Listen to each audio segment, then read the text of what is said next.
शहीद जान मोहम्मद मेहर के कातिलनि की गिरफ़्तारी के हवाले से हिते एहतियाजी रैली टंडलियार प्रेस क्लब ताईं कढी वई आहे, जंहिंमें हैदराबाद यूनियन ऑफ जर्नलिस्ट के मरकज़ी अॻवान ख़ालिद खोकर, जयप्रकाश मोराणी ऐं मल्ला साहब हिते जेको सीनियर सहाफ़ी आहिनि उहे आया आहिनि।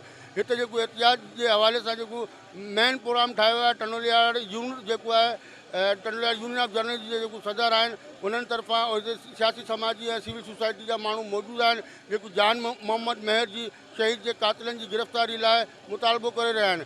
अचो त हिते जेको मरकज़ी अॻवान मौजूदु आहिनि उन्हनि सां बि ॻाल्हायूं ऐं हिते सियासी ऐं समाजी जेको माण्हू आहिनि उन्हनि सां बि ॻाल्हायूं। बस मां चवंदुसि इहा हुकूमत इंतज़ामिया ऐं पुलिस जी नाअहली आहे, बेशर्मी आहे जो पुलिस उहे कातिल जेके FIR में नामिनेट थियल आहिनि उनखे गिरफ़्तार न करे सघी आहे।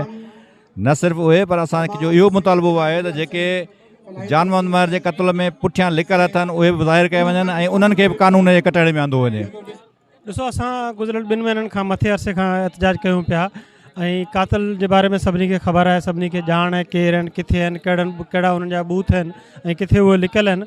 उन बावजूदि उन्हनि जी गिरफ़्तार न थियण जो मतिलबु इहो आहे त हुकूमत उन्हनि खे गिरफ़्तार करणु नथी चाहे।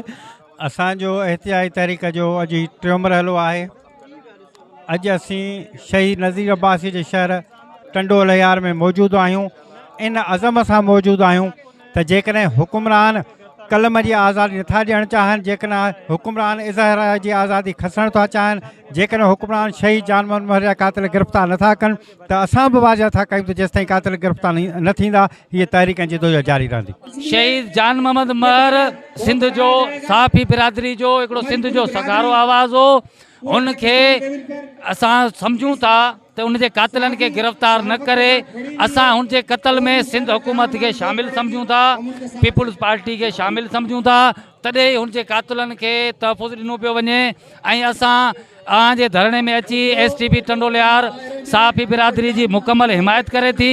जी नाज़रीन, टंडलियार प्रेस क्लब के जेको हैदराबाद जे ऐं टंडोलियार जे जेको सीनियर सहाफ़ी आहिनि, इन खां अलावा सियासी जमातनि जा ऐं समाजी जमातनि जा सिविल सोसाइटी जा माण्हू बि हिते मौजूदु आहिनि। उन्हनि जो चवणु आहे त जेको हुकूमत आहे ऐं उनजी नाअहली आहे ऐं जेको पुलिस आहे उनजी नाअहली आहे त अञा ताईं जेको सहाफ़ी जेको आहिनि गैर महफ़ूज़ आहिनि, उन्हनि जा कातिल 2 महीना गुज़री विया आहिनि। इहो हिकिड़ो सवालिया निशान आहे। उन्हनि मुतालबो कयो आहे निगरा हुकूमत खां त जान मोहम्मद मेहर जे कातिलनि खे फौरी तौर ते गिरफ़्तार कयो वञे, न त इहो एहतियात जो दाइरो वधायो वेंदो।